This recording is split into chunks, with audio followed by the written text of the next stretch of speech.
चालू झालंय ना दीक्षित ते त्यावर होत नाही. हा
I'm audible, guys. Can you please confirm it? Yes. Yes, Yes, sir. Yes, sir. Thank you, everyone. Thank you for the response. So let us begin with our session.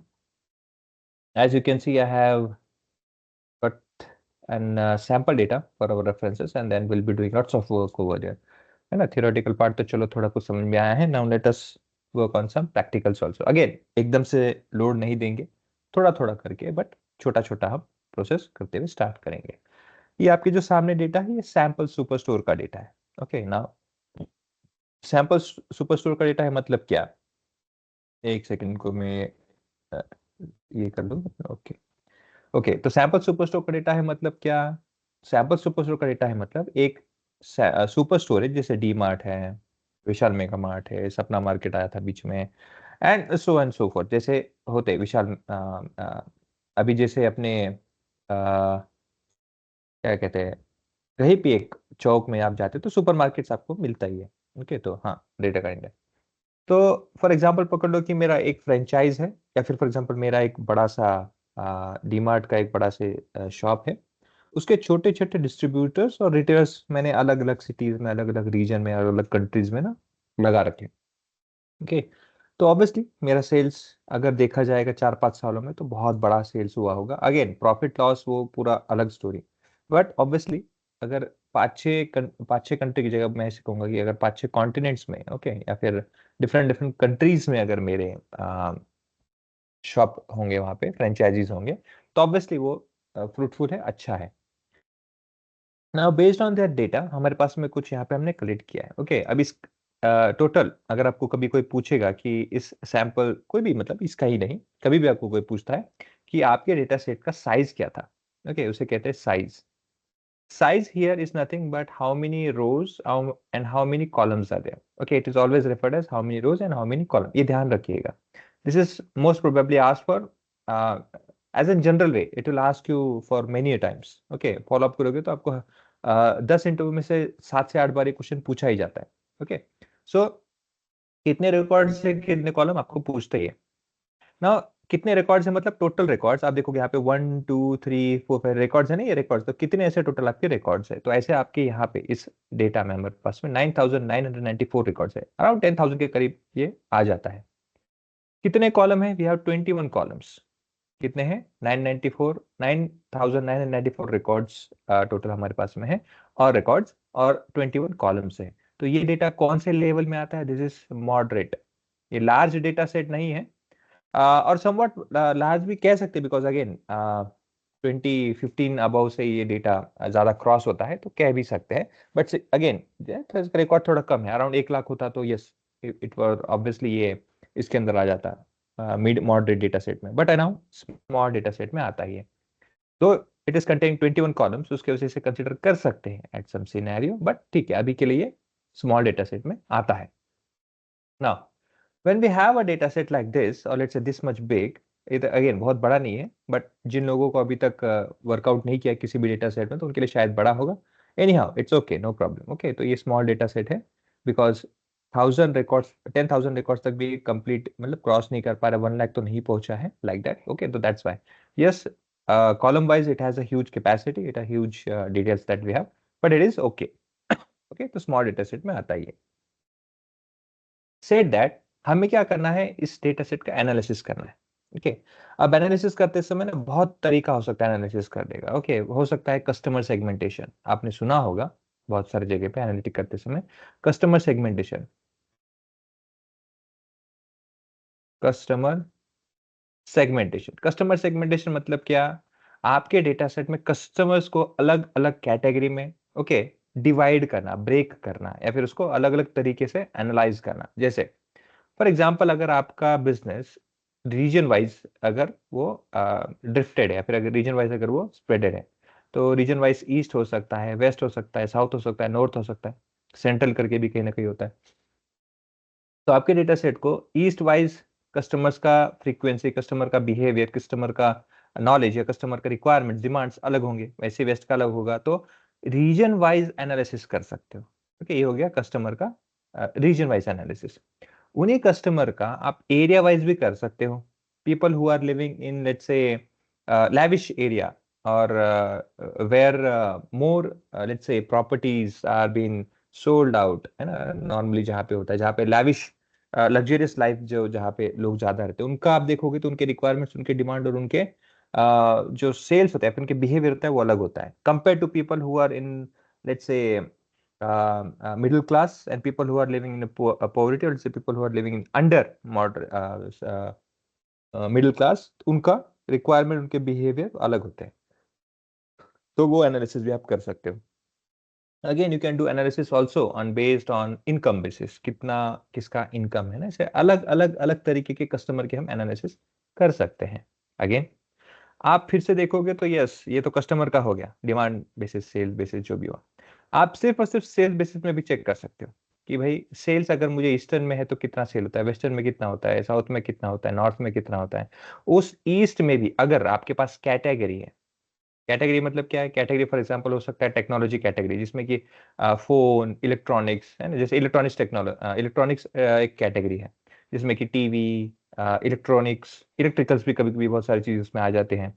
तो उस तरह के आपके अलग कैटेगरी बन जाएगी. होम अप्लायंसेस अलग होगा, अगेन अप्लायंसेस में आएगा तो फिर इलेक्ट्रॉनिक्स में आएगा ही आएगा. देन लेट्स से व्हीकल्स, उसमें भी चीजें अलग अलग हो जाएंगी. देन गार्डनिंग, ऐसे ना अलग अलग तरीके के आप वहाँ पे ब्रेक कर सकते हो कैटेगरीज में. तो ऐसे ही डेटा हमारे पास में एक है, जहां पे आपको न्यूमेरिकल बेसिस में आप देखोगे, नंबर बेसिस में, तो आपको ये 3 4 बेसिकली 4 कॉलम बहुत आपको इंफॉर्मेशन शेयर करती है, फिर प्रायोरिटी पे हमें इंफॉर्मेशन मिलता है यहाँ पे. एक है सेल्स का, एक है क्वांटिटी का, एक है डिस्काउंट का और एक प्रॉफिट का है. मतलब सेल्स हो रहा है, कितने क्वांटिटी में सेल्ड आउट होता है, उसका डिस्काउंट अगर आप किसी को देते हो तो कैसे देते हो, कितना देते हो, कितना दिया है अभी तक, और प्रॉफिट क्या उससे आपको अटेंड मिला है. So everything is there. जैसे 261 का सोल्ड आउट हुआ है, कितना प्रॉफिट है, 41.91. Okay, so this is, and उसमें भी क्या, जब 2 क्वांटिटी लिया है विद 0% डिस्काउंट, डिस्काउंट नहीं दिया है, डायरेक्टली ऐसा है. तो इस तरह से हर एक रिकॉर्ड आपको अलग अलग इन्फॉर्मेशन पास ऑन करता है. हर एक रिकॉर्ड कितने हैं, 9994 records. Okay, now these are records. now based on columns, जैसे मैंने कहा था 21 आप नंबर ऑफ कॉलम्स है, तो उसमें से 4 क्या है आपके, ये न्यूमेरिकल डेटा है. ओके, 4 क्या है आपके, numerical data. others you will see, there are lots of other categorical data you can see है ना, ये देखो कैटेगोरिकल, सब कैटेगरी. ओके, फिर फर्नीचर्स, ये कैटेगरी का है, उसका प्रोडक्ट आईडी क्या है, कौन से रीजन में सोल्ड आउट होता है, पोस्टल कोड क्या है उसका, कौन से स्टेट से बिलोंग करता है, सिटी कौन सी है उसके अंदर में, कौन से कंट्री का है, कंज्यूमर कौन से टाइप के हैं. ओके, कंज्यूमर कौन से टाइप के मतलब क्या, ऑफिस वाले, फॉर एग्जांपल पकड़ लो, आपने कोई टेबल परचेज किया है. अब जो टेबल परचेज कर रहा है वो तो उसके रिक्वायरमेंट के हिसाब से कर रहा है, हमें नहीं पता ना कि वो पर्सनली यूज करने वाला है या ऑफिस के लिए करने वाला है, या किसी कमर्शियल बेसिस में करने वाला है. We don't know that, isn't it. तो कंज्यूमर है, हु नोज. अब कंज्यूमर बेसिकली हम होते हैं, जो हम एंड यूजर होते हैं, उसे कंज्यूमर कहते हैं. हो सकता है कि शायद कोई ऑफिस वाला कर रहा होगा तो उसे होम ऑफिस कह के कॉल आउट करेंगे। हो सकता है कि कोई कॉर्पोरेट में यूज कर, कॉर्पोरेट में मतलब हो सकता है कि जैसे ऑफिसेज में लगता है ना, जैसे होम ऑफिस मतलब वर्क फ्रॉम होम, बेसिकली घर में होम लाइक दैट। और कॉर्पोरेट में मतलब उनका जहाँ पे एक पर्टिकुलर इंडस्ट्री है, जहाँ पे उनकी कंपनी बिल्ट है, रेडी है, वहां पे जाके वो deliver like that, so on so fourth. Customer का नाम क्या है, उनका कस्टमर का आईडी क्या है, शिपिंग मेथड कौन सा यूज किया है। ओके, तो शिपिंग मेथड्स में आप मोड्स में, नॉट मेथड, मोड में second class, first class, third class. अब ये क्या है, हो सकता है आप व्हीकल के थ्रू करो, कार वगैरह लाइक दैट ना, आप उसके थ्रू भी कर सकते हैं, बसेस है, ट्रक्स है, डीटीसी आपने देखा होगा लाइक दैट। ओके, वैगन्स में हो सकता है, किस में भी हो सकता है। आप उसे एरोप्लेन थ्रू भी करा सकते हो, बोइंग्स है, देन बड़े बड़े कार्गो शिप्स होते हैं, वो भी होता है like that, also you can do that. या फिर सी वेज थ्रू भी आप करा सकते हैं। सो उनके क्या है ये, हाँ, ये उनके क्या है, कस्टमर आईडी, और ये उनके शिपिंग मेथड्स है कि जब उस तरह के आपने मेथड यूज किए थे इस ऑर्डर्स पे, तो आपने कौन सा मेथड यूज किया था, सेकंड क्लास का आपने बुकिंग किया था इस प्रोडक्ट के लिए। बाकियों के लिए फॉर एग्जांपल फर्स्ट क्लास, जैसे यहाँ पे कोई कुछ प्रोडक्ट है जो फर्स्ट क्लास के लिए आपने प्रोवाइड किया है, हो सकता है शायद अर्जेंट चाहिए होगा, है ना। तो ऐसे केस में सेकंड क्लास मतलब ठीक है, मॉडरेट डेज में या फिर एक स्पेसिफिक डेट में चाहिए होगा। स्टैंडर्ड मतलब ठीक है, जितना टाइम लगता है उतना दीजिए, जैसे स्पीड पोस्ट है, नॉर्मल पोस्ट होता है, उस टाइप में आपने यहाँ पे अलग अलग क्लासेस उसको दे रखे। कौन से डेट में ऑर्डर किया था, कौन से डेट में नहीं किया था, कौन से डेट में उनको मिला, ऐसे दो डिफरेंस डिटेल्स, और उनके ऑर्डर आईडीज के और रिकॉर्ड पे। अब आप यहाँ पे देखोगे तो मोस्ट ऑफ ऑल, जितने भी यहाँ पे आपको डिटेल्स इंफॉर्मेशन पता चल रहे हैं, those are all categorical data. Again there is one column which is pin code, there is pin code. Okay, अब मुझे आपसे कुछ क्वेश्चन पूछना है जो कि आपकी अंडरस्टैंडिंग तक में हमने जितना भी डिस्कस किया उसके बेसिस पे। कभी भी ध्यान रखिएगा, whenever we say categorical data, categorical data, this categorical data मतलब क्या, this categorical data is nothing but when I am defining specific column, okay, where categories are there. जैसे यहाँ पे आप देखोगे फर्नीचर, होम ऑफिस और technology, ये तीन कैटेगरी है, उन्हीं का रिपीटेशन आपको बार बार मिलेगा। अब मैं आपको एक पूछता हूँ यहाँ पे, जैसे ना फॉर एग्जाम्पल पकड़ लो कि मेरा 10,000 का सेल हुआ है, 10,000 of sale is been done in one day, एक दिन में हुआ है। अब एक दिन का, वन डे का पूरा ये मेरा सेल्ड आउट है, टोटल वन डे का मेरा पूरा सेल का ये वैल्यू है। अब इस 10,000 में हो सकता है कि भाई जो फर्नीचर है उसका लेट से 3 रुपए होगा, टेक्नोलॉजी हो सकता है जिसका 5 रुपए होगा, ऑफिस सप्लाईज हो सकता है जिसका 2 रुपए होगा, मतलब सॉरी 1,000, नॉट 2 रुपए, 3K, 5K, 2K। अब बेस्ड ऑन दैट आपको यहां पे समझ में आएगा कि ये जो टोटल है, this total value, this total value means when you add all these sales for the day, then it is there, isn't it? ये क्लियर है सबको? Yes, sir. Yes, sir. Okay, ये क्लियर है मतलब। तो ये क्या है, ये numerical data, although it is for one day but it is combination of different categories. तो आपको यहाँ पे ये समझना है, हम जब भी किसी एक वैल्यू की बात करते हैं, किसी भी एक वैल्यू की बात करते हैं, तो वैल्यू ठीक है, वो उसका कोई इशू नहीं, उसको प्रॉब्लम, लेकिन हम जब चार्ट में इसे प्लॉट करेंगे फॉर एग्जाम्पल, तो एक चार्ट में, आप चार्ट में पूरा डे का है, अब पूरे डे का मैं क्या करूंगा, यहाँ पे 10,000 का है, तो फॉर एग्जाम्पल अगर मेरा सेल्स है ऐसे, लेट्स से 2,000, 4,000, 6,000 ऐसे बढ़ रहा है, तो ये 10,000 है ना मेरा, तो 10,000 ही ना, हाँ, 6, 7, सॉरी नॉट 7, 8, 10, 12, तो ये कहाँ पे आएगा, समवेयर यहाँ पे आ जाएगा। ओके, ये आपका 10,000 का आपका सेल हुआ था, ये ऐसा इतना।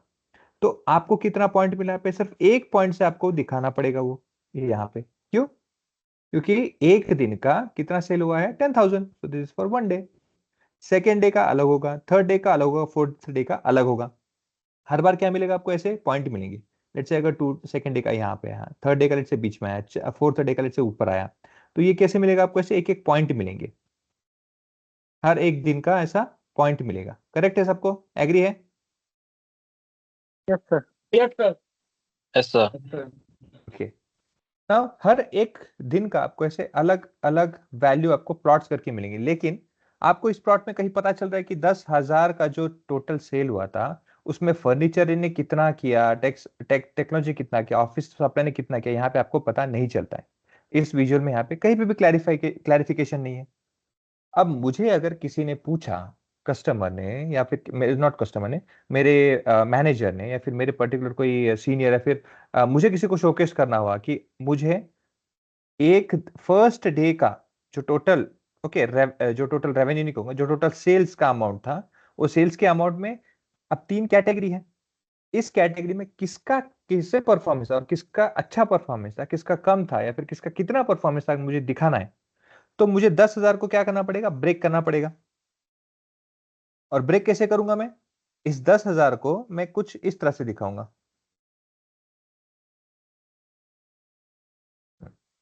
इस 10,000 को फिर हमें कुछ इस तरह से दिखाना पड़ेगा। देखो ये ऐसा चार्ट है।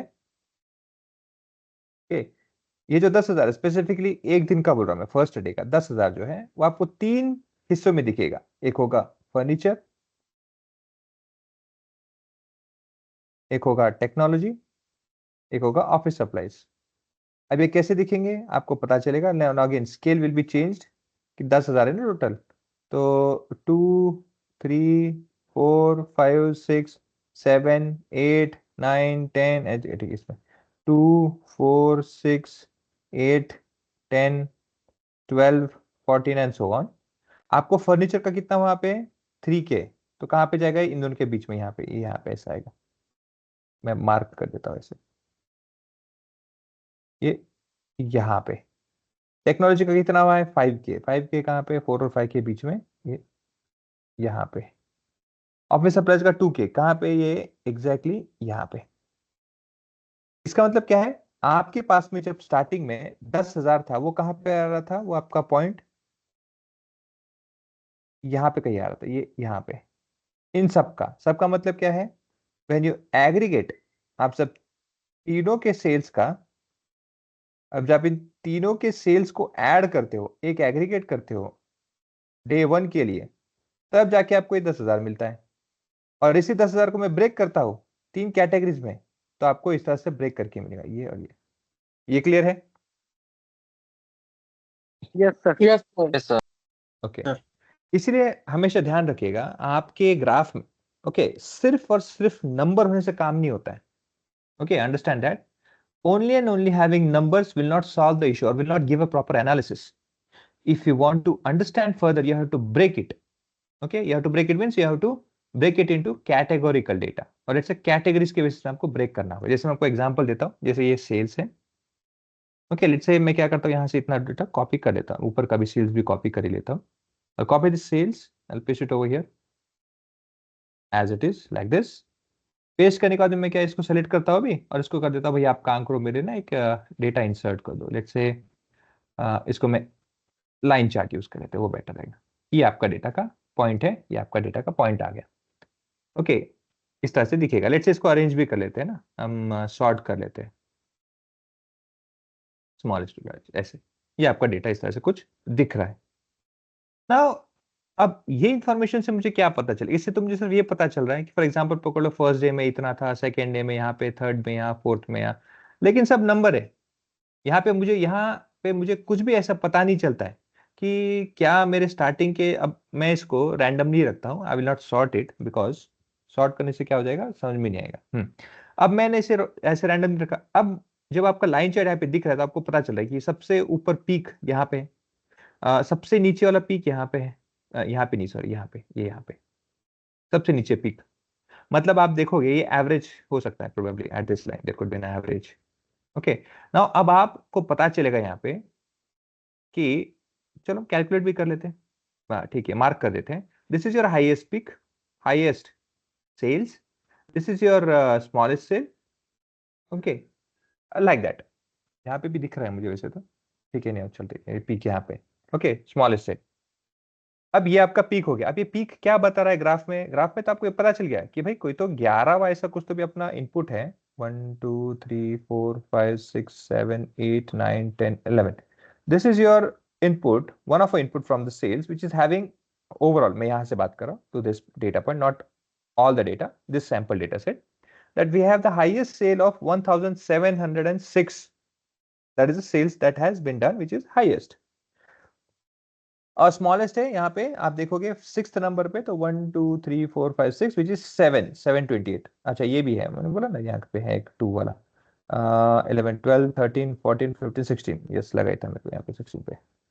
ओके यहाँ पे सबसे नीचे 16 वाला, तो सबसे नीचे ये है, सबसे लेस सबसे कम सेल जो हुआ था वो वाला है. ओके तो ये आपका सबसे लोएस्ट वाला है और ये सबसे हाईएस्ट वाला.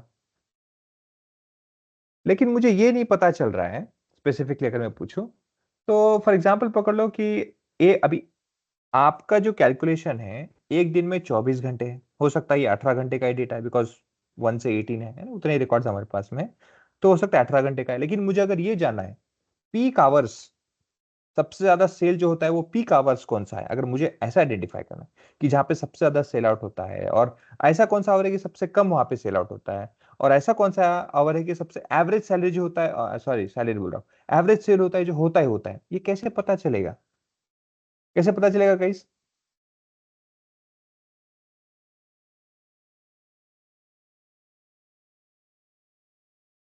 average of all the reports. Question सबको क्लियर है? पहले वो बताओ मुझे guys. No sir. Yes, sir. yes sir, yes sir. Question sir. देखो क्वेश्चन क्या है मेरा, आप इस डेटा सेट को जब देख रहे हो, अच्छा डेटा दिख रहा है, नहीं है विजुअल है ना, विजुअल है ना सबको? Yes Yes, sir. sir. Yes sir. ठीक है, देखो आपके डेटा सेट में आप ऑब्जर्व कर सकते हैं कि हाईएस्ट पीक कहाँ पे, यहाँ पे, और लोएस्ट नीचे जा रहा है जो यहाँ पे जा रहा है. ओके तो आपको पता क्या चलेगा, इसमें से दो चीजें तो क्लियर हो जाती है. हाईएस्ट जो है समवेयर यहाँ पे इसके बीच में कहीं तो भी हो रहा है. अब ये बीच में कहाँ पे हो रहा है, नंबर देखो ना 1 2 3 4 कितने हैं, 11th पे है. 11th पे कौन सा है आपका, ये वाला है हाईएस्ट सेल्स. आप इसी में देखो सबसे कम कौन सा है, ये वाला है 2.54. कहाँ पे, 16th है, देखो ये यहाँ पे. तो ये तो पता चल गया कि हाईएस्ट सेल यहाँ पे है लेकिन लोएस्ट सेल यहाँ पे, ये तो पता चल जाएगा. चलो इंडिविजुअल वैल्यू के बेसिस में मैं बता दूंगा कि कौन सा हाईएस्ट कौन सा है, सबसे कम कौन सा है ना, वो बता दूंगा. लेकिन अगर मुझे ये पता करना है कि कौन से आवर्स, एक घंटे में पर्टिकुलर एक घंटे की बात नहीं कर रहा हूं, पर्टिकुलर 1 आवर या फिर पर्टिकुलर एक स्पेसिफिक आवर की बात नहीं कर रहा हूं, I am asking which are range of hours where maximum sales has been done, कैसे पता चलेगा आपको?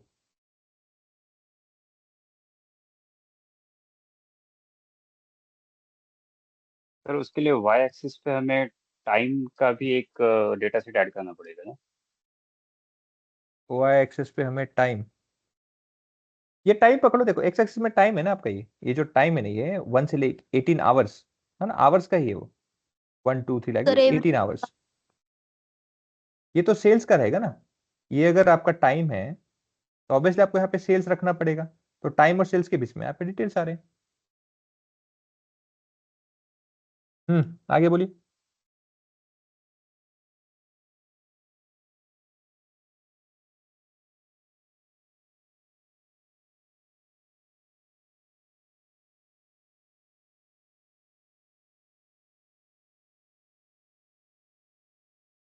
ओके इसके लिए बताता हूँ क्या करना पड़ेगा. इसके लिए ऐसा नहीं है कि डायरेक्टली मैं यहाँ पे आ जाऊंगा, यहाँ से वैल्यू देख के नहीं होता ये. ओके यहाँ पे डायरेक्टली एनालिसिस करके हाँ मैं बता दूंगा यहाँ पे कौन सा चल रहा है, ऐसा डायरेक्टली नहीं बोल सकते, क्योंकि ये नंबर्स है और वो भी कौन सा कंटिन्यूस नंबर है.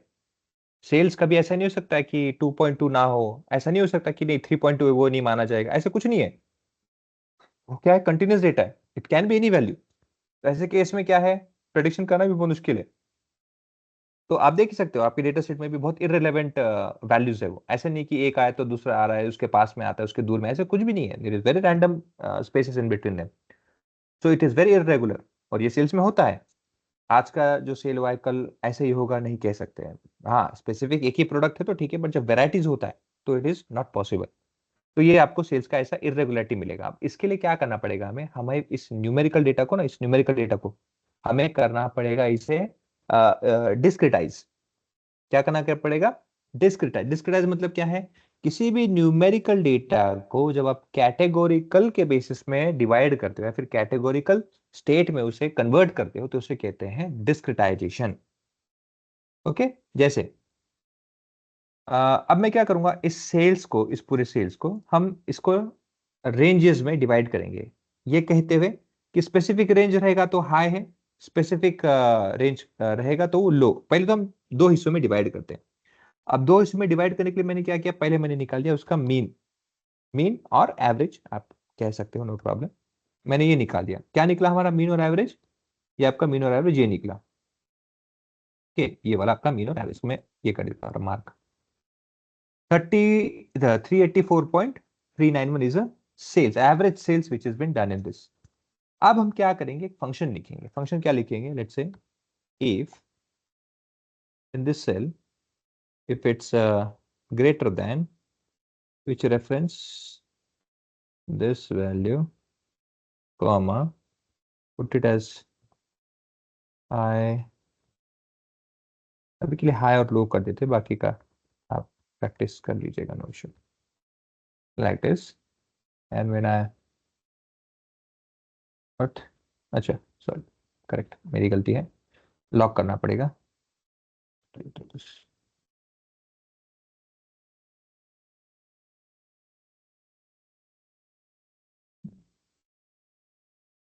टू ग्रेटर देन, सर वो कॉलम शायद गलत सिलेक्ट हो गया। एग्जैक्टली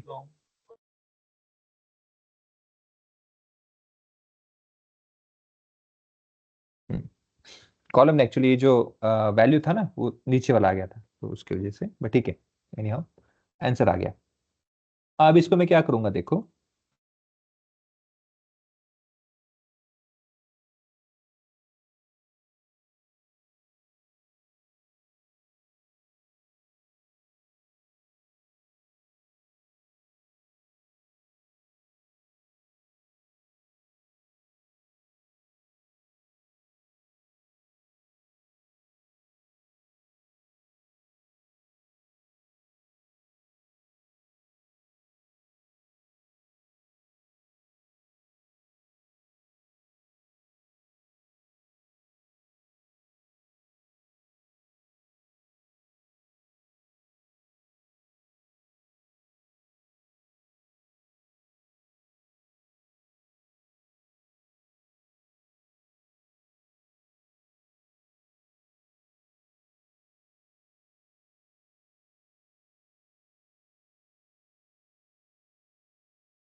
ठीक है, मैंने बस वेरीफाई किया कि वो जो आंसर आया वो सही है क्या। अगेन एक्सेल पे भरोसा नहीं है, ऐसा नहीं है, बट स्टिल आदत हो गई है कि वेरीफाई करते रहता हूँ। ओके, एनी हाउ ये आंसर आपका आ चुका है। अब देखो ये आंसर आने के बाद में एडवांटेज क्या हुआ। ओके, नाउ अब जब मैं डेटा को लेता हूँ ना, तो देखो जब मैं इसको स्पेसिफिकली यहाँ पे लेता हूँ हाई और लो डेटा को, if I select this one, if I create this bar chart, देखो आपको ये इन्फॉर्मेशन यहाँ पे आराम से पता चल जाएगा। ओके, ये चार्ट में देखो यहाँ पे आपको आराम से पता चल जाता है ये कि हाई सेल्स यहाँ पे आपके डेटा सेट में हाई वाले ज्यादा है, एवरेज सेल्स से ज्यादा सेल्स वाले यहाँ पे वैल्यू है, और जो लो सेल्स होते हैं वो कम है। ओके, हाई सेल्स को देखोगे तो 6288 इतने सारे, मतलब इतने सारे आपके पास में सेल्स आउट है, सेल्स होते हैं जो ज्यादा से ज्यादा हाई रेंज में या फिर हाई वाले साइड में ज्यादा है, और जो लो वाले हैं वो कम है। ओके, लो वाले कौन सा है, बहुत obviously it is very true, आप देख सकते हो यहाँ पे। अगर मैं इसका एक एवरेज जो मैंने यहाँ पे निकाला है हमने यहाँ पे, अगर हम इसको प्लॉट करेंगे कितना है, 384 ना, तो 384 कहाँ पे आएगा, देखो इनके बीच में कहीं आएगा समवेयर। लेट्स से अगर मैं यहाँ पे से मार्क कर दूं, ओके इट्स अजम्पशन यहाँ पे दे देते हैं। अब इसके ऊपर जितने भी हमने हाई कंसिडर किया है और इसके नीचे जो है हमने उसे लो कंसिडर किया है।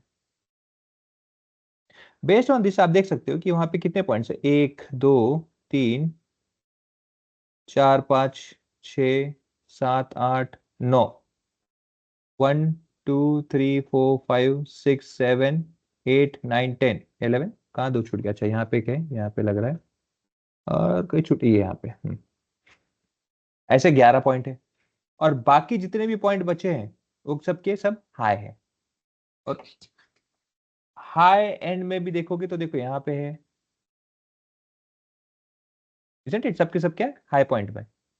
तो यहाँ पे आपको क्या पता चलता है, आपका डेटा अगर आप देखोगे, अंडरस्टैंड करोगे, तो अंडरस्टैंड करने में पता चलता है, एनालिसिस करने से पता चलता है कि हाई एंड्स को ज्यादा क्लोज है, फिर ज्यादा हाई एंड के पास क्लोज है, और बहुत कम वैल्यूज है जो लोअर एंड के पास में सेल आउट होता है, which is good sign. Clear है गाइस?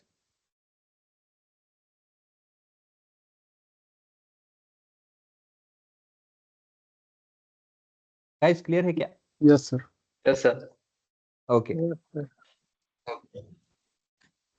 सर फिर से एक्सप्लेन करें एक बार। ओके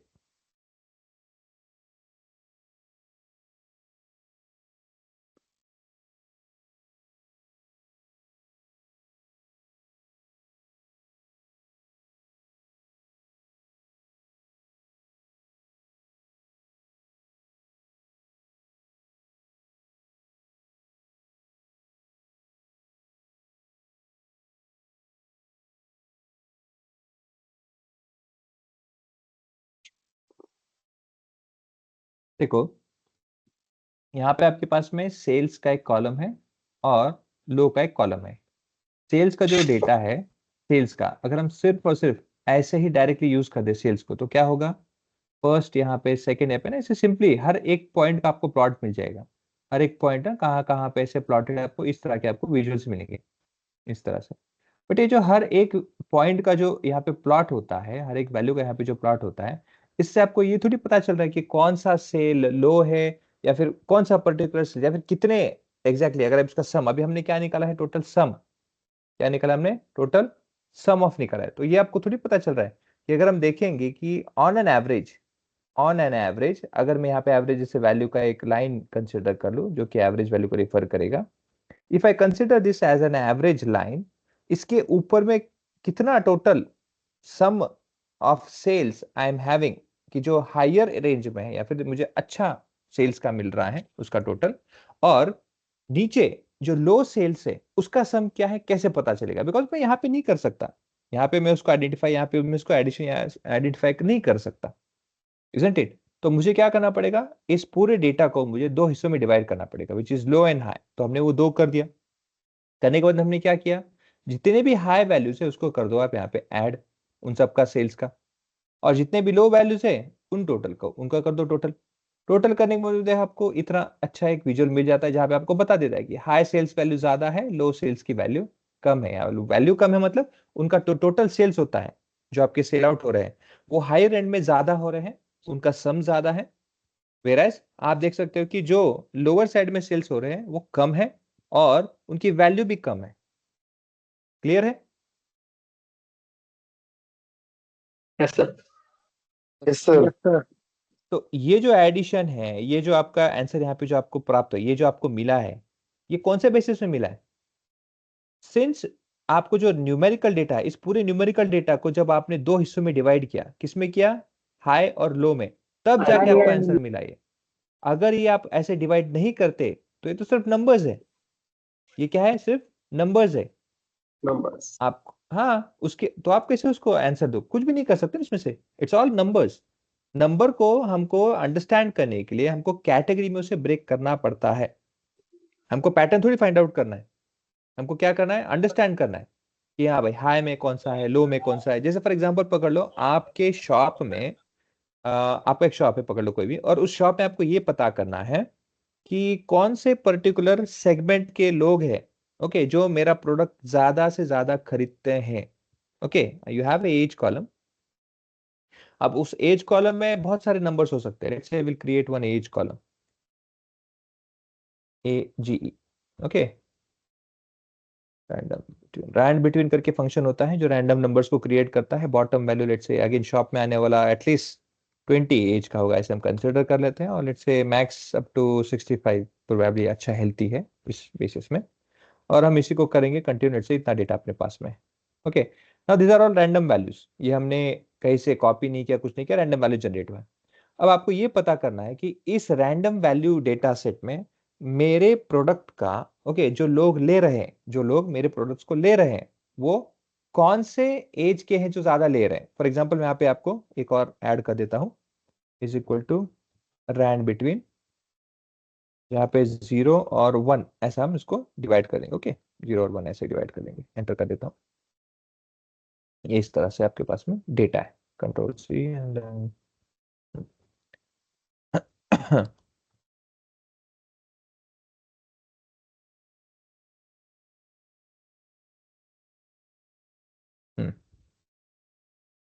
अब मुझे बताओ, अब अभी के लिए ना, सब थोड़ी देर के लिए ये छोड़ दो कॉलम, ये कॉलम छोड़ दो. आपको क्या पता करना है? हाँ भाई, इस एज कॉलम में, इस जो आपका नंबर यहाँ पे एज का जो डेटा सेट है, इसमें मुझे बताइए कि आपको आपके शॉप में आने के बाद में जो प्रोडक्ट खरीद रहे हैं उनका एज जो सबसे फ्रीक्वेंट या फिर जो सबसे एक एज का ग्रुप है जो मेरे प्रोडक्ट को पसंद करके खरीद के जाता है, वो कैसे आपको आइडेंटिफाई करोगे आप? बताओ.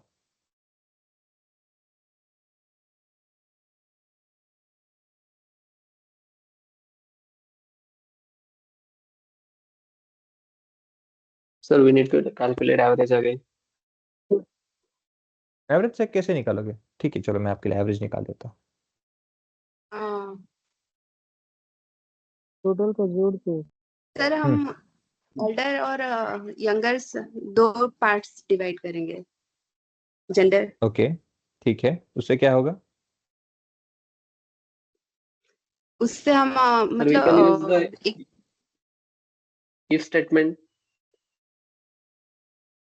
हाँ, इफ If, स्टेटमेंट तो इफ स्टेटमेंट लगाएंगे ना, वो तो हम लगाएंगे स्टेटमेंट, बट होगा क्या उसे, वो भी तो बताओ आगे. मतलब आपका लॉजिक क्या है, what you are looking for, वो बताइए.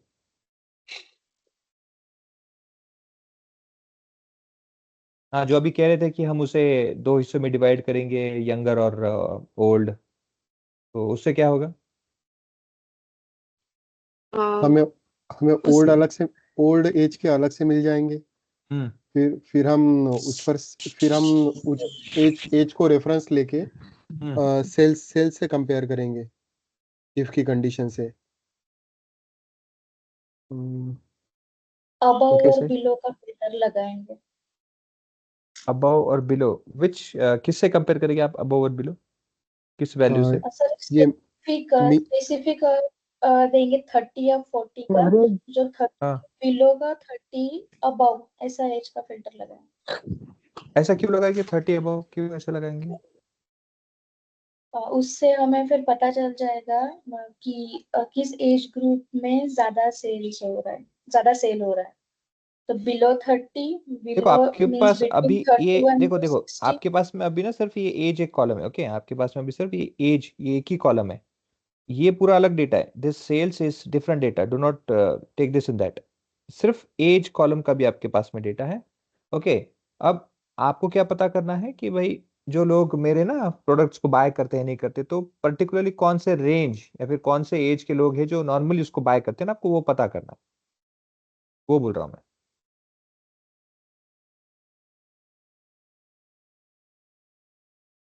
So we can decide the range from 51 to 60 or 21 to 30 based on that. Okay, so you will say that you will create bins or groups. Yes. Okay, after that, Based on that, we can calculate the from this range to this range. This much the sale has been done or this has been sale out. So we can find the minimum and maximum age group, age person in our data set. Then we can create the range. Okay, let's say for example आप minimum देखोगे तो यहाँ पे 22 is somewhat I think and maximum is 65 that we have already allocated. ये दो value आपके पास में आ चुका है अभी। सो 65 माइनस 22, फिर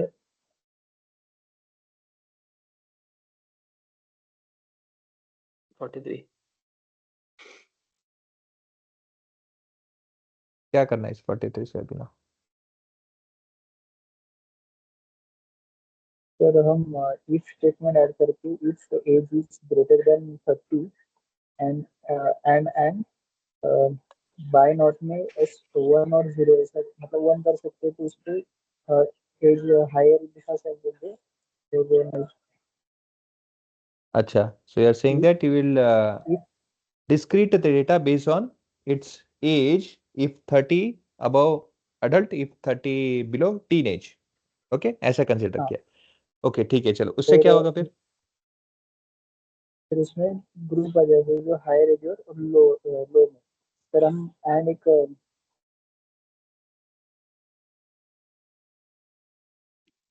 देखो ऑपरेटर यूज कर सकते हैं। फिर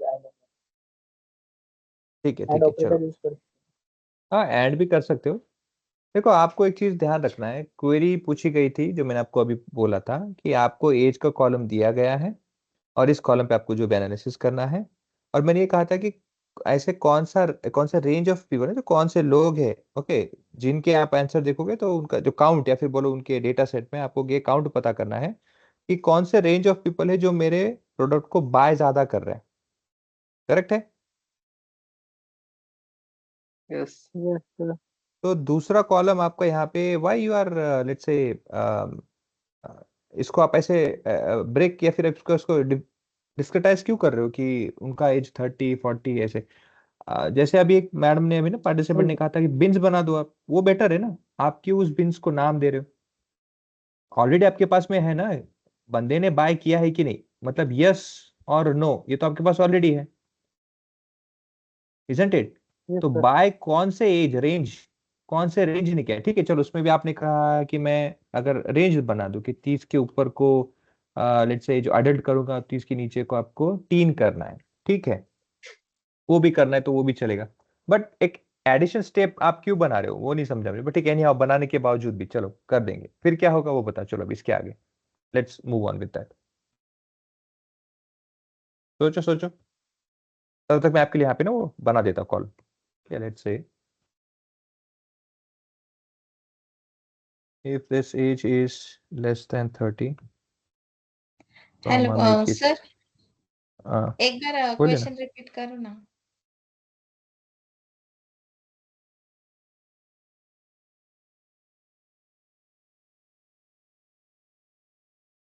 okay, so the question is, आपको ये पता करना है कि ये एज के लोग मेरे शॉप में आते हैं और वो प्रोडक्ट को बाय करते हैं। कुछ 1 मतलब करते हैं, 0 मतलब नहीं करते हैं। ओके, कोई भी होता है कभी कोई, जैसे हम जाते हैं बस गर्मियों में है ना शोरूम के अंदर, या फिर किसी एक पर्टिकुलर ठंडी जगह में जाके बस क्या घूमते हैं ताकि थोड़ा सा हम टेम्परेचर बॉडी मेंटेन कर सके, तो ऐसे भी कुछ हमारे कस्टमर्स आते हैं। या फिर कोई ऐसे भी होता है जो क्यूरियस होता है, आगे का फ्यूचर का प्लानिंग करके आते हैं कि हाँ आगे जब लूंगा तो कंपैरिजन करके जो भी है मार्केट एनालिसिस करने आता है, तो ठीक है। So there are people who buy the product and there are people who are not buying the product. We need to identify people, or let's say the range of people who are buying my product oftenly. Is it clear? Yes. Okay, तो बताओ अभी।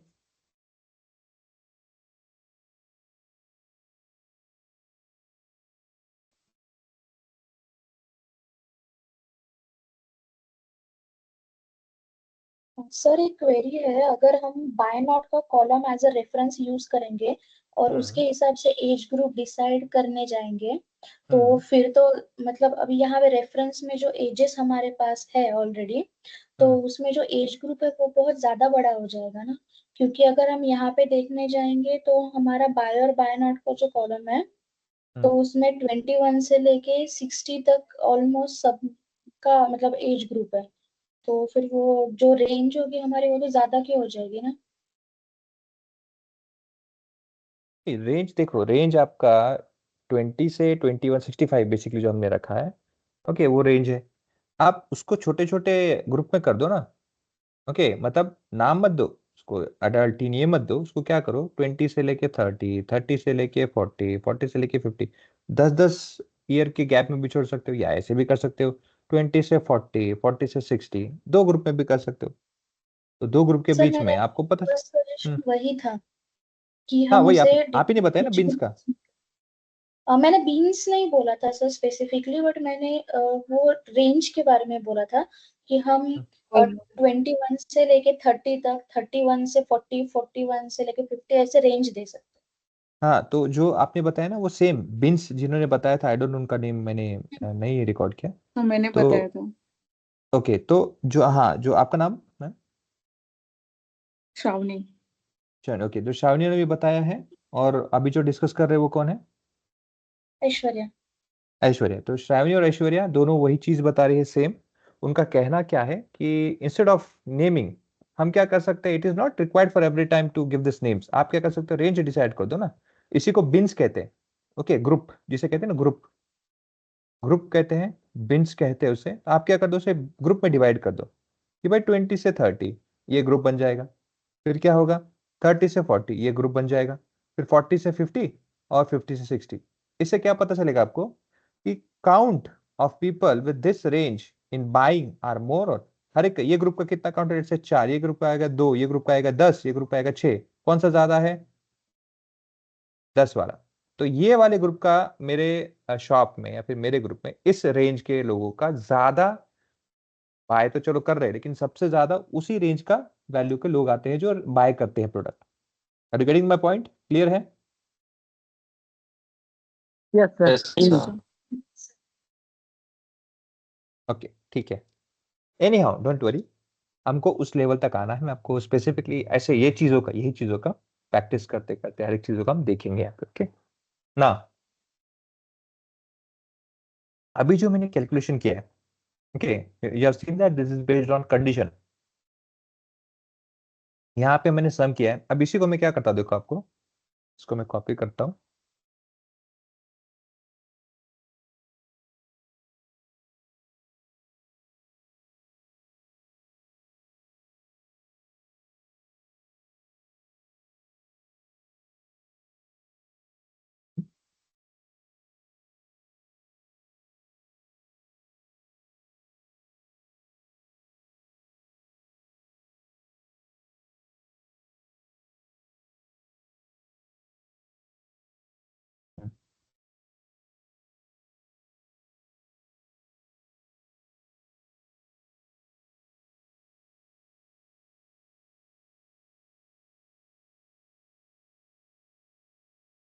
Range की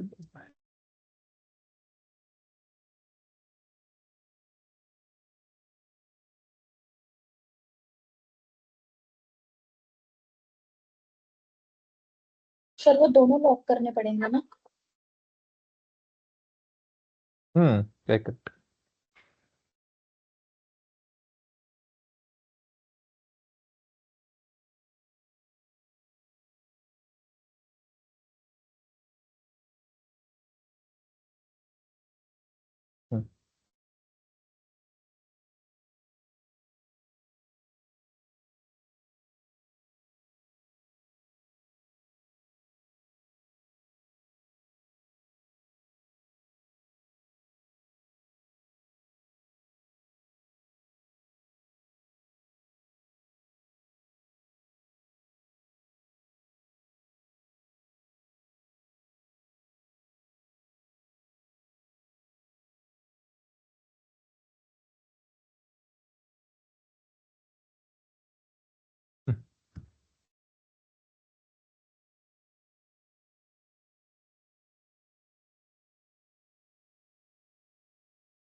Okay, so there's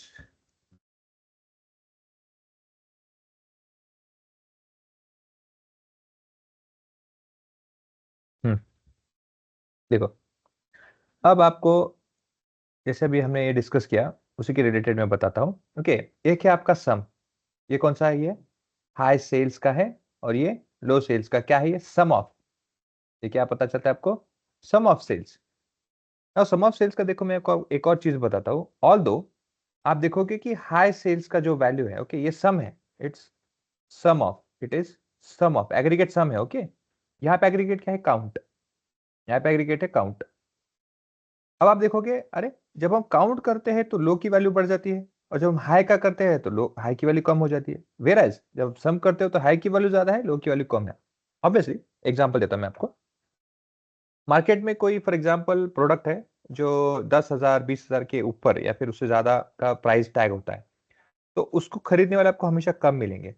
okay, again it's not like कि वो essential नहीं है तो कोई नहीं लेगा, इट इज इफ एसेंशियल तो सबको लेना पड़ेगा। But anyhow, if fashion and all that sense में देखोगे तो there are very few people who will let's say buy Gucci and all those brands.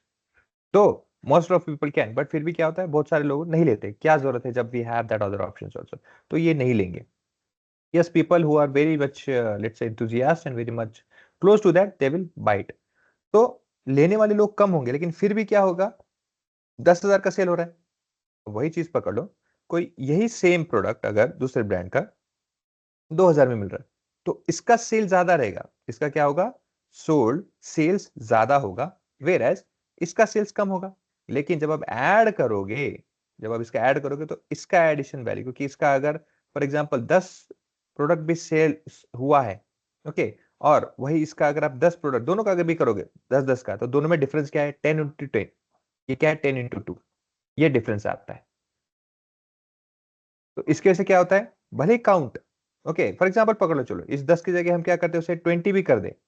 अब काउंट तो देखोगे भाई, लेने वाले यहाँ पे 10 है, लेने वाले पे 20 है। भले काउंट यहाँ पे ज्यादा है, लेकिन सम करते समय आपको वो हमेशा एक आ गया। हाँ, भले ही हाँ, उनका जो काउंट है, भले लेते समय आपको हमेशा ज्यादा मिलेगा, मगर जब आप सम करोगे तो उसको कम पाओगे। वेरएज आपका जो high price high tag value है वो सेल कम होगा। ओके, यहाँ पे जैसे आपको दिख रहा है, यहाँ पे सेल कम होगा ले काउंट में, लेकिन उसका आप देखोगे सम, तो आपको सम ज्यादा मिलेगा। Is it clear guys? Yes sir. Yes sir. Okay, अब इसको यस। कैलकुलेट करने के लिए ये देखो, अभी हम कहीं भी नहीं गए। हम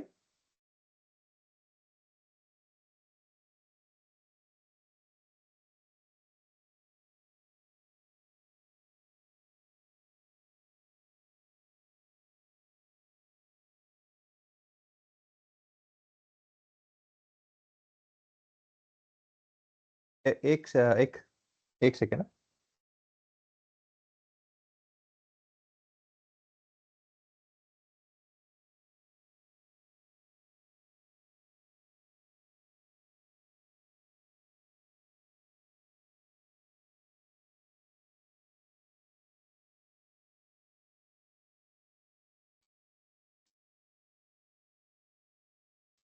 तो अभी हम किस पे डिस्कस कर रहे हैं पता है क्या? अभी तक कहीं बाहर नहीं गए हम सिर्फ एक ही कॉलम पे डिस्कस कर रहे हैं। There is only one column जहाँ पे न्यूमेरिकल डेटा है। बट उसी न्यूमेरिकल डेटा को जब हम देखो हाई लो, है ना, इस तरह से अलग अलग चीजों में ब्रेक करते हैं, तो आपको उसमें से एनालिसिस करने में डिफरेंट डिफरेंट एग्रीगेट फंक्शंस। अभी हमने कौन से फंक्शंस दो यूज किए? सम किया और काउंट किया। उसमें भी काउंट, सम में सिर्फ सम नहीं किया है, we have used condition with it. Count में भी हमने सिर्फ काउंट नहीं किया, हमने कंडीशन किया है। ठीक है, तो कुछ ऐसे एग्रीगेट फंक्शंस है जो आपको यूज करने पड़ते हैं बेस्ड ऑन रिक्वायरमेंट। जैसे मैं आपको कुछ सिनेरियोस देता हूं। फॉर एग्जांपल, अब डिस्क्रिटाइजेशन का तो चलो ई फेल्स तो मैं आपको बताऊंगा कि कैसे लिखना है, उसको कैसे यूज करना है, उसको कैसे हम अप्लाई करते हैं कॉलम में। बट उसके पहले मैं आपको एग्रीगेट फंक्शन के कुछ एग्रीगेट फंक्शंस जो हम normally okay day to day life में कंटिन्यू यूज करते हैं, आपको पहले बता देता हूँ। अगेन आप सबको तो एवरेज पता ही है। नॉर्मली एवरेज कैसे निकाला जाता है? फंक्शन का नाम लिखते हैं, मैं इसको कॉपी कर लेता हूँ आपके रेफरेंस के लिए पहले। लेकिन मैं थोड़ा सा यहाँ से आगे आ जाता हूँ, यहाँ पे। ओके, ये क्या है आपका? ये सेल्स का डेटा है ना, वैल्यू। अब हम जब बात करते हैं understanding of any business, sales का बिजनेस को हमें अंडरस्टैंड करना है, इस सेल्स के बिजनेस को हमें अंडरस्टैंड करना है, हम नॉर्मली क्या करते हैं, कभी भी हमारे माइंड में पहले क्या आता है, हम इसको एनालाइज करते समय एनालाइज कैसे करेंगे, ऑन एन एवरेज के बेसिस में। मतलब हम एक एवरेज वैल्यू निकालेंगे और देखेंगे कि ऑन एन एवरेज के बेसिस में हर एक वैल्यू का परफॉर्मेंस कैसा है। अगर हर एक वैल्यू एवरेज के अबव है तो सेल्स मार्केट अच्छा चल रहा है, बिजनेस अच्छा है, everything is good in that. But if those values are more of the values are below, तो क्या हमें पता चलेगा, भाई कुछ तो गड़बड़ है सेल्स में, isn't it? आपको मैं एग्जांपल देता हूं, जैसे इसका मैंने एनालिसिस करना है, पहले मैं क्या करूंगा, एवरेज निकालूंगा, AVERAGE, एवरेज सेल्स। ओके, इसका मैं निकाला इज इक्वल टू, हमेशा एक्सेल में यूज करते समय कोई भी अगर एग्रीगेट फंक्शन, कोई भी फंक्शन या फॉर्मूला भी आपको करना है, कुछ भी अप्लाई करना है एक्सेल के अंदर में, इज इक्वल टू पहले लिखना है। इज इक्वल टू लिखते क्या करना है, जैसे एवरेज निकालना है मुझे, एवरेज फंक्शन है, एक्टिवेट कर दिया। एवरेज फंक्शन लगाने के बाद में आपको क्या करना है, देखो वहां पे आर्ग्यूमेंट है। ओके, आपको हमेशा ध्यान रखना है, will always have this option, ये जो देखो ये, ओके ये देखो ये क्या है, आर्ग्यूमेंट है, एवरेज नंबर 1, नंबर 2, नंबर 3। आप कभी भी देखोगे तो ये जो डॉट आए, देखो यहाँ पे डॉट, ओके जो डॉट आए ना आपको, डॉट डॉट डॉट ऐसे 3 डॉट, जिसे हम नॉर्मली एलिप्स भी कहते हैं, it says that you can continue number 1, number 2, number 3, ऐसे एक एक नंबर भी दे सकते हैं। मतलब कौन सा, मैं ऐसे सेलेक्ट कर सकता हूँ, 1 2 3 4 5 6, ऐसे एक एक करके नंबर भी सिलेक्ट कर सकता हूँ। ओके, आपको दिख रहा होगा, देखो यहाँ पे average of watch AS2 AS3 AS4, ऐसे नंबर दिख रहा है आपको यहाँ पे। ये कौन सा आपका एड्रेस है, ये क्या है, सेल का एड्रेस। ये देखो, ये मेरे कॉलम का नाम है AS, मेरा कर्सर कहाँ पे है, यहाँ पे देखो AS, ये कॉलम का नाम है AS। ओके, उसमें AS2 मतलब कौन सा, अगेन ये वाला सेल्स मैं नहीं लूंगा, क्यों, क्योंकि ये तो हेडर है, इसका तो एवरेज में कोई काम नहीं, टेक्स्ट डेटा है, काम नहीं होगा वो। तो AS2 को मैं सेलेक्ट करता हूँ तो कैसे, देखो देखो ये 2 है, यहाँ से यहाँ 2, ओके ये देखो ये 2, यहाँ से ये 2, और ये AS। तो AS कॉलम में सेकेंड रो, इसके नाम, इसके क्या है, इसका नाम AS2। थर्ड होगा तो क्या है, अगेन AS2 से third, AS2 column third row, ये इस तरह से थर्ड रो। इस तरह से आपका हर एक वैल्यू यहाँ पे ऐड हो जाएगा। बट एक और ऑप्शन है एक्सेल में, instead of selecting one by one like this, control दबा के करना होता है, instead of selecting one by one like this, आप डायरेक्टली जहां से स्टार्ट हो रहा है वहां से क्लिक कर दीजिए, ऐसे ऐसे क्लिक करते हैं ना, ऐसे क्लिक करना है, क्लिक, और नीचे तक ऐसे ड्रैग कर दो, नीचे तक ऐसे, जहां पे चाहिए जहां तक वहां तक ड्रैग कर दो, और क्या कर दो, बस एंटर। ये आपका आंसर आ गया 384.391 एवरेज। अब अगर आपको ये चेक करना है कि इसमें इसमें लगाया हुआ फॉर्मूला कौन सा है जो आउटपुट आया है, ये क्योंकि अलग अलग एग्रीगेट फंक्शन हो सकते हैं, किसी ने गलती से एवरेज लिखा और यहाँ पे कोई और फंक्शन यूज कर दिया होगा, हो सकता है, हो सकता है, क्या पता, शायद यहाँ पे मैंने से एग्जांपल देता आपको मैं, SUM ऐसा लिखा था मैंने, लेकिन हुआ क्या, सम यहाँ पे है। ओके, जैसे अभी मैं सम करता हूँ आपके लिए, is equal to sum function, अब सम फंक्शन एक्टिवेट कर दिया, नंबर 1 नंबर 2 वही पूछ रहा है, तो ये नंबर्स है, ये मैंने ऐड कर दिया। प्रॉब्लम कब होता है, कभी कभी ऐसा कि फॉर एग्जाम्पल यहाँ पे मैंने कुछ लिखा है ऐसे ऐसे करके, मैंने क्या किया, उसे राइट क्लिक किया, डिलीट कर दिया, और डिलीट करते समय अप कर दिया, सेल अप। अब प्रॉब्लम क्या हो गया, अरे एवरेज ये दिखा रहा है, सम ये दिखा रहा है, और ये क्या है, क्या हो गया, आपका जो सेल था वो अप मूव हो गया ना गलती से, और हो गया अनकॉन्शियसली, लेट्स से इंटेंशनली हो तो गया, लेकिन तो ऐसे समय में प्रॉब्लम हो सकता है कि भाई ये 55 भी है क्या, तो बस क्रॉस वेरीफाई के लिए फॉर्मूला बार दिया होता है यहाँ पे, चेक करने के लिए, ये फॉर्मूला बार। जब एवरेज बताया है तो एवरेज का फॉर्मूला आना चाहिए वहां पे, अगर सम बताया तो सम आना चाहिए, इजंट इट, इस तरह से फॉर्मूला आपको दिखना चाहिए। अगर नहीं दिख रहा तो समझ जाने के, अरे कुछ तो गड़बड़ है। ओके, एक ये इंट्यूशन होता है। तो अब क्या करना है, कुछ नहीं करना है, ऐसे कंट्रोल X कर दो, नीचे लेके यहाँ पे पेस्ट कर दो। ओके, सिंपल सा। तो कभी कभी उसके लिए भी आप यूज करते हैं। बेसिकली क्या है यहाँ पे फॉर्मूला, किसी भी सेल के अंदर में जो फॉर्मूला लगा है, जो फंक्शन लगा है, उसे रीड करने के लिए आपको यहाँ पे फॉर्मूला बार में आसानी से रीड हो जाएगा। अब एक्सेल में होता क्या है, जैसे मैं आपको सेल सेलेक्ट करके देता हूँ, यहाँ पे ये सेल सेलेक्ट करता हूँ मैं, always remember that whenever you select any cell, क्या होता है, उसके बॉर्डर में ना ऐसे मार्क आ जाता है ना, बॉर्डर ऐसे हाईलाइट हो जाता है, मार्क आ जाता है। तो जैसे ही वो बॉर्डर सेलेक्ट होता है, आपको वही उसी का रिलेशन, उस रिलेशन की जितने भी इंफॉर्मेशन है आपको इस फॉर्मूला बार में, इस बार को, ये जो व्हाइट कलर का बार है, इस बार को क्या कहते हैं, formula bar, formula bar, where you can अब आप बोलोगे सर ये तो फंक्शन है, ये तो फॉर्मूला नहीं है। ऑब्वियसली बहुत सारे लोगों को जिनको फॉर्मूला फंक्शन में डिफरेंस नहीं है उसका भी एक्सप्लेन करूंगा मैं, बट अभी के लिए मैं बताता हूँ ये फंक्शन है, तो फॉर्मूला नहीं है, फिर क्यों दिख रहा है? यस, आप यहाँ पे फॉर्मूला बार का नाम दिया है उसे, लेकिन फंक्शंस फॉर्मूला जो भी आप लगाते हो वहां पे आपको रीड करने को मिल जाता है।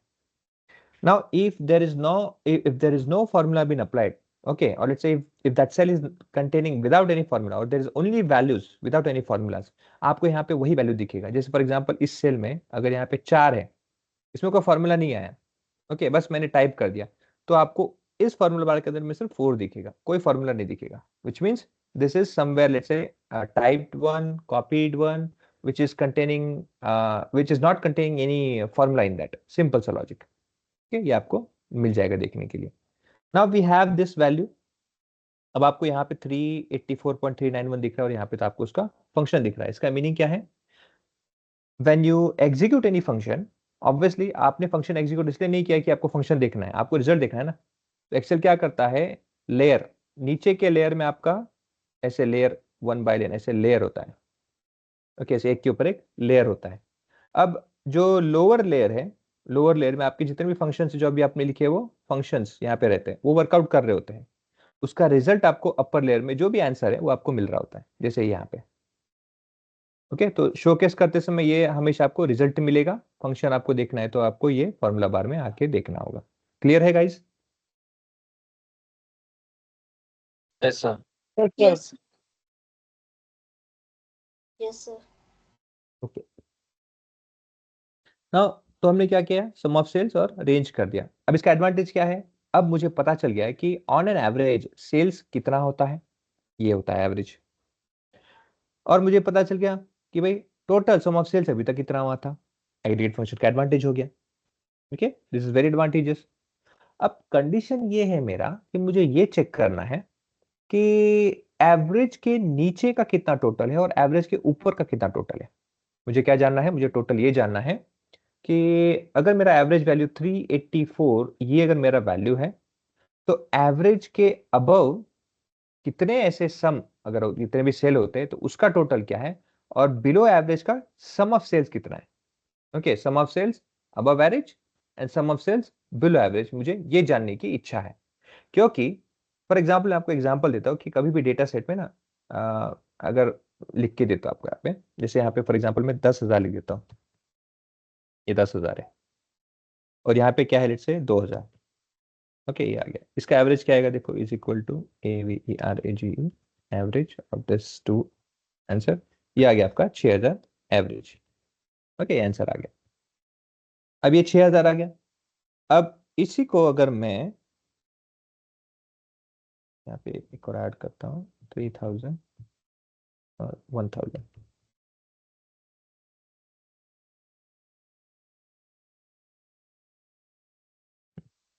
अब मैंने क्या किया, उसमें उसी रेंज में दो वैल्यू को ऐड कर दिया।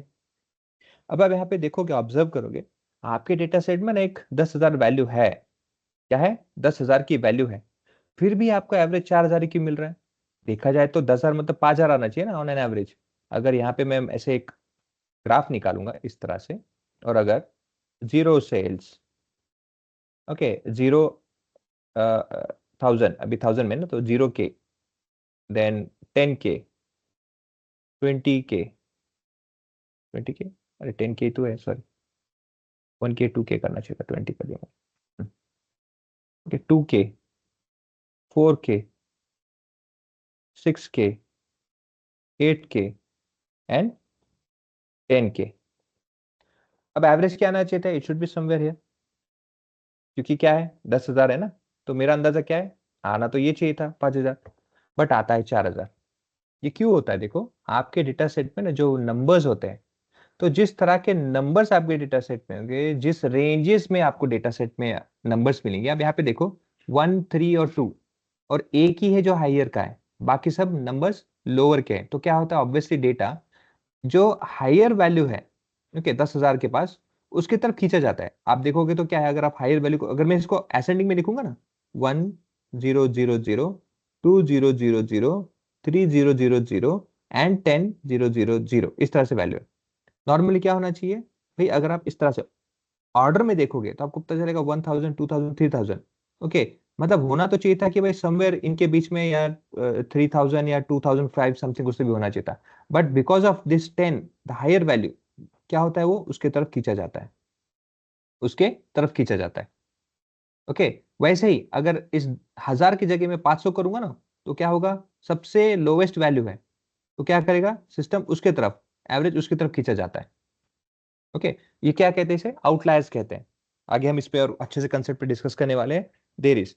तो उसके से होता क्या है ना, ये जो है 38,384 वैल्यू, ये क्यों आया है, ऑल्दो आप देख सकते हो 407 भी है, 1000 भी है, 900 भी है, 900 भी है।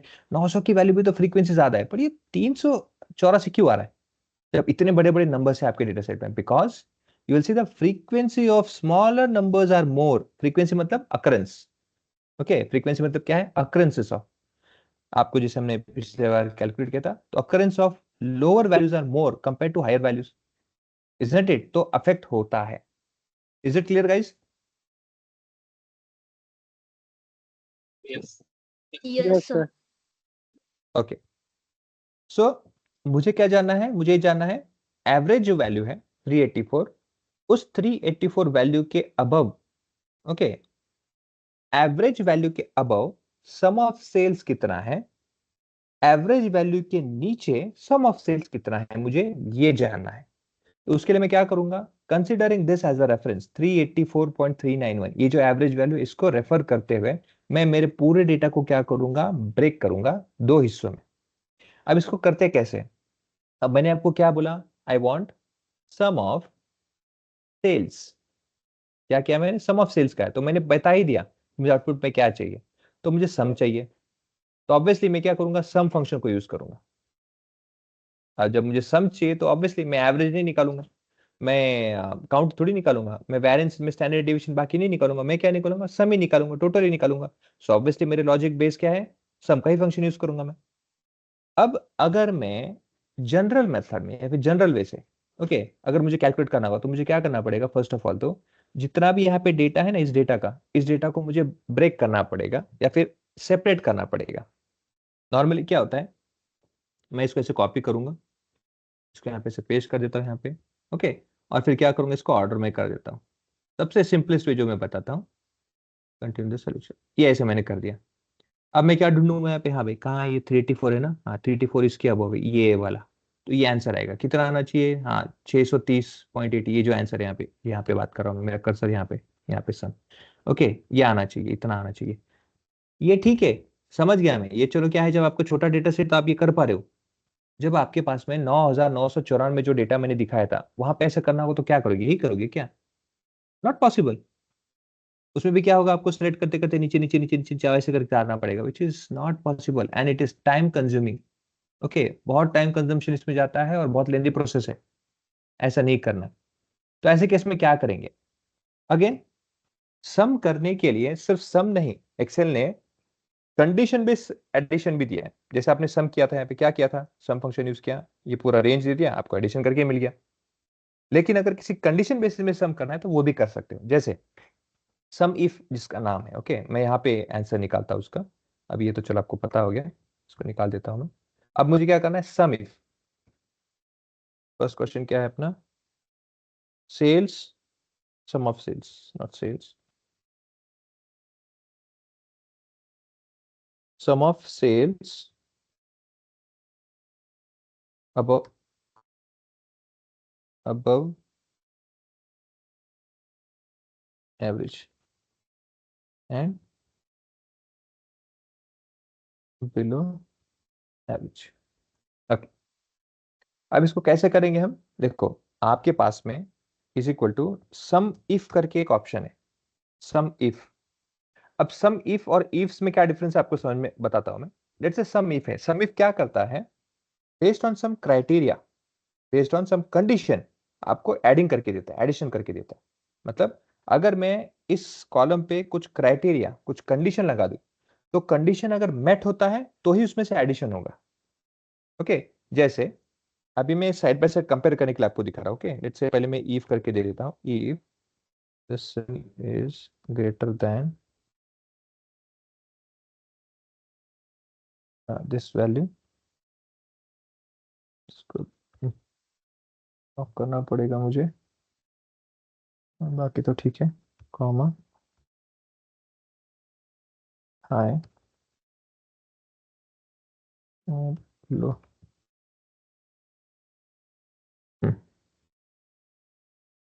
ये रेफरेंस के लिए, ओके, ये हमारे रेफरेंस के लिए, इस कैलकुलेशन में इस कॉलम का कोई हाथ नहीं है, ओके, जस्ट फॉर रेफरेंस बता रहा हूं मैं। सो हमारा कैलकुलेशन क्या है, सम ऑफ सेल्स के बारे में। तो यहाँ पे मैं क्या करूंगा, is equal to sum if, ये यूज करूंगा। अब सम इफ क्या करता है, देखो रेंज बता, पहले क्या है उसका आर्ग्यूमेंट, पहले है रेंज। रेंज क्या है बताओ मुझे, तो ये मेरा रेंज है, क्योंकि हाई लो वैल्यू मेरे इसी रेंज में, जो हाई लो वैल्यू है मेरे इसी रेंज में, ओके। अब हाई लो वैल्यू मतलब क्या किया मैंने, जो भी 384 के अबव इसको हाई, और जो 384 के नीचे उसे लो किया, क्योंकि अल्टीमेटली वही उनका ऐड करेगा वो, ओके। सो ये एक कॉलम है रेंज। उसका क्राइटेरिया क्या है, क्राइटेरिया ये बोलता है, कॉमा, भाई क्राइटेरिया ये दिया, अगर इस वैल्यू से, ये जो एवरेज है ना, एवरेज ये वैल्यू से, इस वैल्यू से अगर उसका ज्यादा होगा तो आपको ऐड करना है। तो मुझे क्या करना है, यहाँ पे सिर्फ instead of giving like this reference, मैं क्या करूंगा, यहाँ पे कोट्स में ग्रेटर देन, क्या करूंगा, ग्रेटर देन, कितना वैल्यू है, 384.391, ये वैल्यू है, इसको मैं रेफरेंस के लिए दे दूंगा।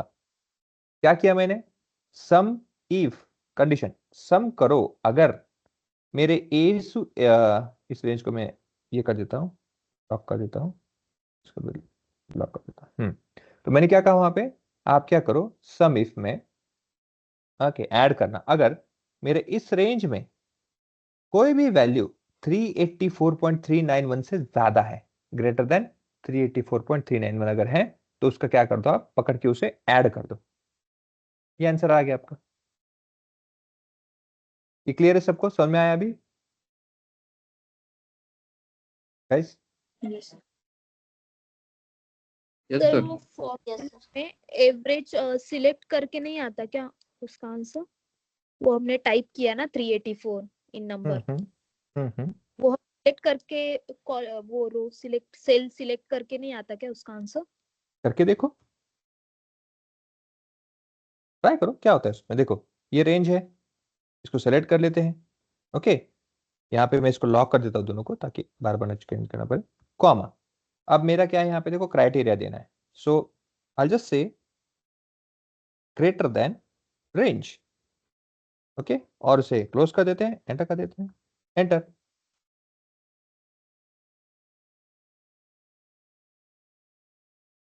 देखो ये होता क्या है, क्राइटेरिया जब आप देते हो ना, तो क्राइटेरिया जब आप देखो तो मेक श्योर कि उसमें आप वैल्यू लिखो, क्योंकि वो क्राइटेरिया को कंसर्न करके वो ये करेगा। देखो वहां पे ऊपर लिख के आ रहा है 384.3906 ना, वैसा वैल्यू आता है, okay. But you have to give that, यहाँ पे इस कंडीशन में कहीं कहीं जगह पे वो रेफरेंस ले लेता है, बट ऐसे जो कंडीशन इसमें नहीं लेता है वो, for sum if count if में वो वहां पे नहीं लेता है, वहां पे आपको वैल्यू देना पड़ता है, okay.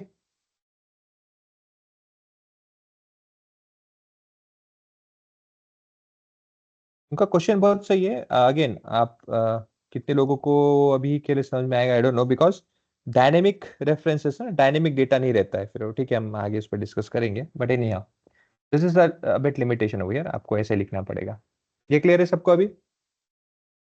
Yes yes sir. Yes sir. Okay, yes sir. तो इससे आपको क्या, तो इससे आपको क्या पता चला, आपके सेल्स डेटा में अगर आपको ये पता करना है कि 384 से सेल्स जितने भी वैल्यूज ज्यादा होते हैं, उस एवरेज से जितने भी ज्यादा वैल्यूज हैं, उनका आप ऐड करते हो तो आपको ये वैल्यू मिलेगा, उनका अगर आप कम करोगे लोअर वैल्यू का तो ये मिलेगा। अब मुझे क्या चाहिए, उन हायर वैल्यूज के, ओके, जो भी हायर वैल्यूज में ये इतने वैल्यूज है उसमें मुझे उनका काउंट चाहिए। काउंट मतलब क्या, फ्रीक्वेंसी, उनके रिपीटेशंस, है ना, उनका एक रेंज के अंदर जो है, क्योंकि देखो मैंने यहाँ पे कोई ये नहीं बताया कि ये एवरेज के अबव कोई हाई लो, वो नहीं बता रहा हूं मैं, नहीं तो क्या होगा सिस्टम में जाके, हाँ जितने भी हाई है उसका काउंट ले लेगा, वो तो आसान हो जाएगा। मैंने क्या कहा भाई, इसको रेफरेंस नहीं दिया, मैंने क्या दिया, इसी कॉलम के अंदर में इस वैल्यू के अबव फाइंड आउट करो। वैसे अभी हम क्या करेंगे, काउंट करेंगे कि भाई मेरे सिस्टम में एवरेज वैल्यू के अबव कितने रिकॉर्ड्स है, और एवरेज वैल्यू के बिलो कितने रिकॉर्ड्स है। क्लियर है? Yes sir. Yes sir. Okay.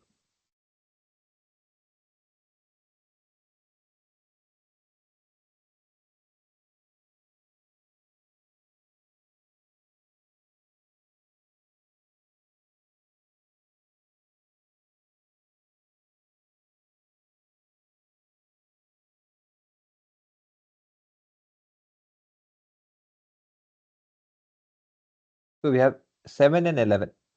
Okay, आप अगर चेक करना चाहोगे तो यहाँ पे ऐसे चेक कर सकते हो, आपको टोटल 18 काउंट मिलेंगे, इसमें कि 11 लो के हैं और 7 हाई के हैं। ओके, तो इस तरह हम कंडीशन जो होता है कंडीशन बेस्ड एग्रीगेशंस, उसको भी यूज हम यूटिलाइजेशन कर सकते हैं। क्लियर है यहाँ तक? Yes sir. Yes sir.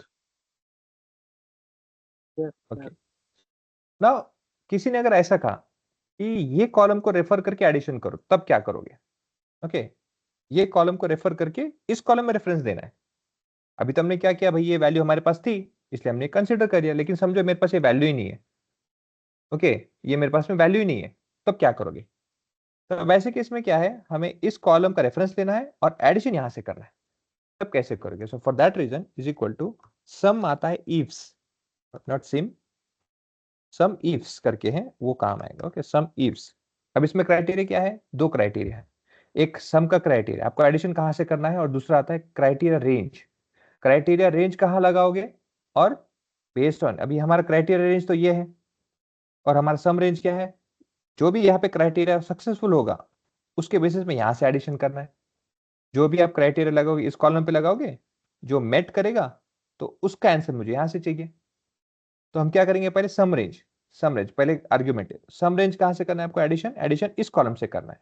ठीक है, कॉमा, मैं इसको अभी लॉक कर देता हूं। पहले लॉक करने के लिए F4 बटन है। ओके, ताकि टेबल हिले नहीं, दो ना हिले, F4 कर देना है, फिर करना है कॉमा, सॉरी कॉमा। अब क्राइटेरिया रेंज कहाँ लगाओगे? इसमें मुझे क्राइटेरिया लगाना है, इसको भी कर देता हूं मैं F4। और क्राइटेरिया है क्या, है ना, क्राइटेरिया है क्या, तो मैं उसे कर देता हूं यहाँ पे, let's say is equal to high, तो हाई वाला कर देंगे, बाकी तो कुछ नहीं। ये आ गया, देखो सेम आंसर यही आएगा आंसर। अब इसको मैं कर देता कंट्रोल डी, कंट्रोल डी मतलब ऊपर का नीचे एज इट इज पेस्ट कर दो, फॉर्मेटेड। ओके, ना ये हो गया। अब उसके बाद में क्या है, मैं इसमें आके चेंज कर देता हूँ लो, हाई और लो को सिर्फ सर्च करना है, बाकी कुछ नहीं करना है। देखो ये आ गया आंसर, ये आंसर आया, ये आंसर आया, दोनों में डिफरेंस क्या है? ये जो आंसर है ये एक ही कॉलम के अंदर वर्कआउट होता है, ये जो आंसर है एक दूसरे कॉलम का रेफरेंस लेके तीसरे कॉलम से आपको आंसर दे रहा है। क्लियर है गाइस? Yes sir. ठीक है, आज हम यहाँ पे स्टॉप करेंगे, फिर जब हम मंडे को आएंगे तो इससे आगे और हम इस डेटा सेट को और ज्यादा से ज्यादा और प्रैक्टिकल इंप्लीमेंटेशन में लेके आएंगे। Okay, thank you for the presence, thank you guys, will see you on Monday, thank you. Assignments आपको कल मिल जाएंगे आपके ग्रुप में, उसे जरूर कंप्लीट कीजिएगा। Okay, thank you guys.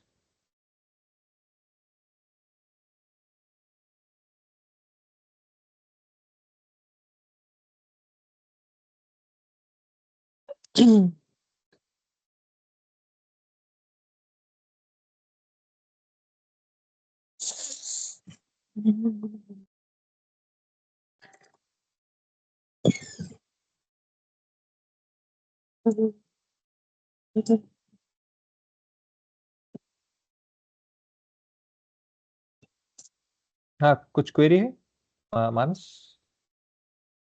No sir. Okay, ठीक है। सर एक चीज पूछना था। हम्म। सर ये जो आप फॉर्मूला लगा रहे हैं हर एक चीज हम्म के लिए अलग अलग, हम्म। ये सर ये नोट नहीं करवाएंगे? नोट्स मतलब नहीं समझा, नोट्स क्या करवाएंगे मतलब? जैसे ये जो फॉर्मूला आप लगा रहे हैं ना, सम इफ एवरेज और ये सब करके, हाँ, तो सर ये फॉर्मूला नोट भी तो करना होगा। तो वो तो आप करोगे ना नोट। हाँ हाँ, तो सर एक बार हाँ। आप ये बता दीजिए कि इस चीज को नोट कर लो। अच्छा, ओके, देखो ठीक है, हाईलाइट कर देंगे, कोई जैसे इशू जो नहीं, ठीक। इम्पोर्टेंट पॉइंट्स हैं उसको। श्योर समझ आ गया, समझ में आ गया, फॉर श्योर कर देंगे, नो इशू। ठीक है sir, thank you. Okay sir. बोलिए ना। हाँ सर, वो अभी मैंने पहले कभी एक्सेल मतलब देखा ही नहीं, मतलब मैंने यूज नहीं किया, तो वो सर आप बेसिक से सिखाएंगे या वो ऑनलाइन वगैरह मेरे को सीखना पड़ेगा? बेसिक तो मतलब मेरे लिए बिल्कुल नया है ऐसा। ठीक है, मंडे से मैं लेता हूँ, इनिशिएट करता हूँ मंडे से, I do that, no issue. Sir मेरे लिए भी सब नया है। नो प्रॉब्लम, मंडे से कर देंगे, आ गया समझ में। ओके, मंडे से मैं आपको थोड़ा मेरे बेसिक लिए से भी फिर है। आगे बढ़ेंगे। Yes yes, no issue, yeah don't worry, Monday से हम करेंगे। Okay sir. Yeah okay, good night, take care. Good night sir, thank you sir. Thank you, sir.